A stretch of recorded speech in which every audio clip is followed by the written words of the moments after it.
Hello, this is Dorie Hruska with Forever Quilting. I posted a picture of this quilt on my Facebook page, and some of you said you would like to see or hear my thought process of finding my path on this quilt top. This quilt is set on point, so I will treat the blocks, borders, and log cabin blocks as separate rows or passes across the quilt. I'm also choosing to only stitch in the ditch the borders at this time. Then I will work through the center of the quilt and finish by quilting the borders all at the same time. For the first row, that will be within my work area, will be the borders and the top setting triangles. So to get started, I will stitch in the ditch on both sides of the red border, starting and stopping on the sides. Next, I will stitch in the ditch the inner border.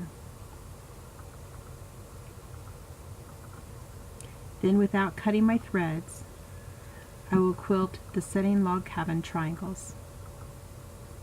I will show you exactly how these are quilted later in the video. Now this is row 1.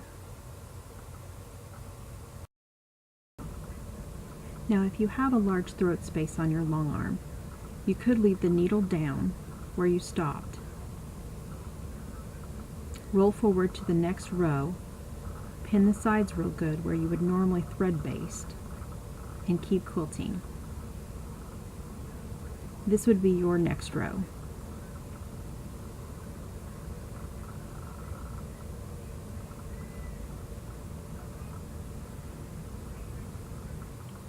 Now I will roll back to quilt the blocks, which I'll show you in another video.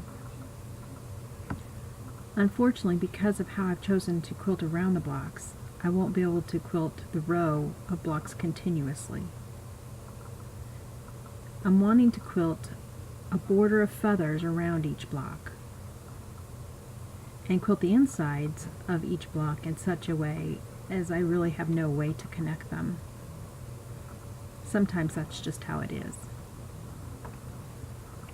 I will continue like this until I get to the bottom of the quilt.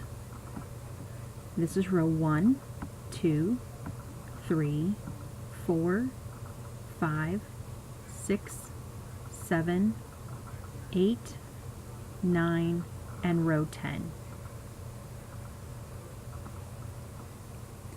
Now I'll show you how I quilted row 1.